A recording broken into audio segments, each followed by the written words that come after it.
voy a dar hipotecas, vale, pero hombre, que me digan que es nacionalismo, pues no hay nacionalismo en España, no. Nuestro porcentaje de posesión en manos de la banca de deuda pública es bastante bajo, mucho más bajo que el de los alemanes, que son el gran ejemplo de virtud, ¿no? Tuvieron a Kant también y, ¿no? Y están ahí en la filosofía idílica. Bueno, ¿no? La deuda de entidades no financieras o de empresas no financieras, pues aquí parece que sí tenemos un pequeño problema. Hay un pequeño problema que se llama préstamo promotor, que debe tener como un 40% del PIB. Si quitas eso, pues estaríamos en niveles normales, próximos a la eurozona. Hay otro pequeño problema, que no sé si pasa en otros países, que aquí sí, en los fondos de titulización españoles no están contemplados como actividad bancaria, entonces se contemplan como empresas no financieras. Entonces, por ejemplo, todo lo que la banca española ha estado titulizando para llevar a descontar al BCE nos ha inflado esos ratios. Lo que no sé es, no tengo los datos buenos de comparación internacional, pero bueno, lo que sí está claro es que a las empresas también le ha pillado esta crisis un poco pasada de deuda, ¿no? Y que nos toca desapalancar. Esto, ¿no? Yo soy, bueno, de pueblo, pero ¿no? Iba mucho al pueblo con mis abuelos. Mi abuelo era agricultor. Cuando cobraba la cosecha, lo primero que hacía era pagar sus deudas. Iba a las tiendas del pueblo, le pagaba al tío, ¿no? Claro, hemos pasado de eso a endeudarnos a 30 años, meter el segundo coche, el viaje, las vacaciones. Pues sobre un punto intermedio habrá, ¿no? Digo yo, ni lo de mi abuelo ni lo de ahora, ¿no? Habrá un punto donde la gente, ¿no? Paga sus deudas y deja de llorar y va, ¿no? Que mal está todo y eso, ¿no? Y asume sus compromisos, que claro, si no la economía capitalista no funciona, ¿no? Parece que los países intervenidos sí están un poco peor que nosotros, como los irlandeses y esos países, o sea que, ¿no? Bueno, estamos fatal porque el sistema bancario español se ha endeudado mucho, ¿no? Ha tomado posición, ¿no? Si le quitas el truco estadístico este que hace lo de Basilea III y quitas los activos ponderados por riesgo, que es un gran truco que nos hemos inventado los economistas, coges balances tangibles, ¿no? O sea, miras en euros el balance, coges el total de deuda y lo divides por los recursos propios, pues parece que tampoco estamos tan apalancados, ¿no? Por ejemplo, el otro día me daban el dato, al Banco de Santander le pasas el filtro de la ponderación por riesgo de los alemanes y tendría un core capital del 20%, ¿no? Entonces, por hacer comparaciones homogéneas, porque es que si no es difícil sacar conclusiones, ¿eh? Entonces, parece que los alemanes van un poquito pasados de deuda, un poquito de deuda bancaria. Parece que tienen un problema por el denominador, porque tienen poco capital, lo han tenido siempre y ahora mucho menos, y parece que en el numerador tienen algún problema, porque se han comprado unos cuantos bonos griegos, irlandeses y eso, y dicen que no tienen riesgo, los pondrán a cero, joder, pues menos mal, no dice eso el CDS, pero bueno, oye, ellos sabrán, como tienen mucho ahorro y los contribuyentes alemanes, ¿no? Mejor pagar a sus bancos que a los griegos, hombre, mucho mejor, ¿no? Total, ¿no? A lo mejor a los griegos te toca pagar 10 y a sus bancos 100, pero oye, es alemán, ¿no? Y si uno quiere ser buen alemán, pues tiene que cumplir con eso, no va a estar, ¿no? Bueno, no estamos muy mal de apalancamiento, o sea que no quita que sí tengamos, yo creo, en el sistema bancario un problema de liquidez ¿no? Y de elevada exposición a la financiación exterior, ¿no? El crédito ha crecido más que el ahorro y el depósito interno y ese gap ahora pues hay problemas de financiación, ¿no? Luego, en España hay algo que se cuenta fatal, tenemos dos grandes bancos que son muy eficientes y son los más grandes en términos relativos del planeta. El Banco de Santander tiene un balance que es el 120% del PIB español. Claro, el Banco de Santander distorsiona todas las cifras de la economía española. Por ejemplo, en endeudamiento externo explica casi ellos solos el 25% de la deuda. Entonces, claro, si el Santander gestiona su tesorería como un cash pooling, que cada vez le ponen más problemas a los reguladores, y el ABI National Bank hace una emisión y le pasa un préstamo interbancario por el LIBOR, ¿no? a la matriz, nos lo mete como deuda externa. Pero, oiga, a mí, que está muy bien, o sea, contablemente es muy correcto, pero para un economista, coño, a mí qué me importa lo que haga el Santander con su tesorería, ¿no? O sea, yo sé que es un banco que no va a caer, que no tiene probabilidad de default, entonces que haga lo que le dé la gana, vamos, si gana dinero y todo, pues mejor, ¿no? O sea, que cuidado con estas cosas, que las estadísticas las carga el diablo, ¿no? Y es muy complicado de entender, ¿no?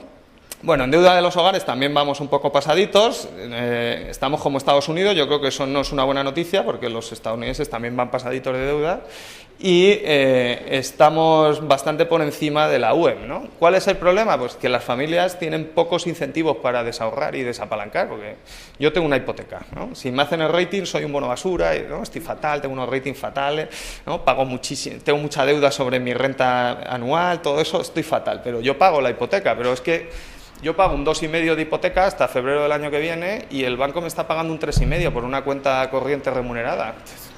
¿no? Si la gente se piensa que yo voy a desapalancar, pues lo tiene claro, vamos, ¿no? Yo dejo mi ahorro en la cuenta corriente, amortizo el crédito fiscal hasta 9.000 euros y luego, cuando suban los tipos por encima del 3,5, ya veré.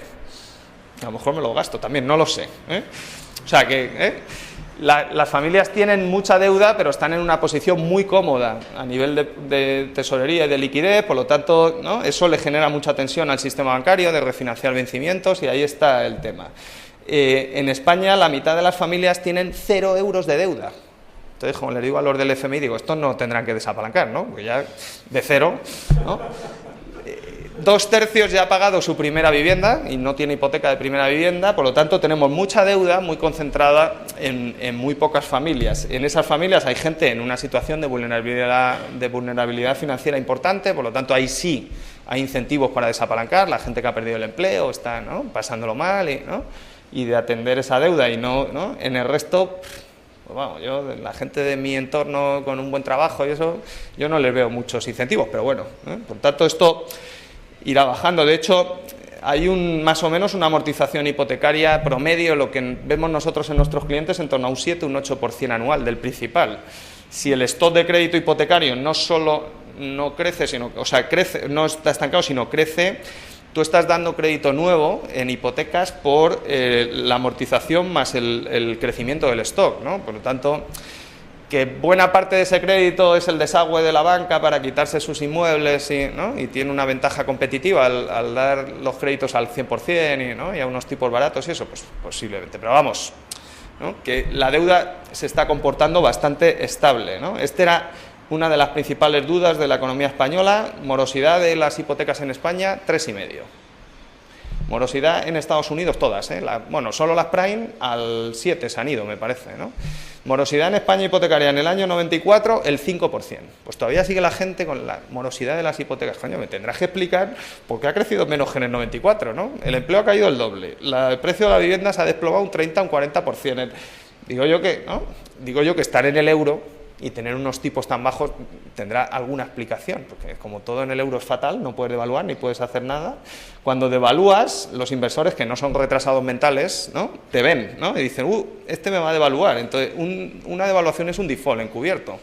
El tío te ha comprado bonos en tu moneda local, tiene que presentar sus balances y sus fondos de inversión en moneda de sus inversores y le metes una devaluación como ha hecho el Reino Unido y le bajas un haircut del 25% así, ¿no?, para empezar, ¿no? Entonces los tíos, como te ven, dicen, oye, te voy a meter una prima de riesgo en los tipos de interés para protegerme de esa devaluación que me vas a meter. Y los tipos de interés en los países que pueden devaluar se van al 15%.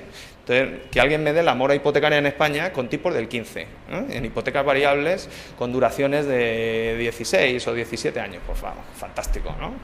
O sea, que es lo mejor, ¿no? Esto de, ¿no?, nos salimos del euro, devaluamos y está todo resuelto, ¿no?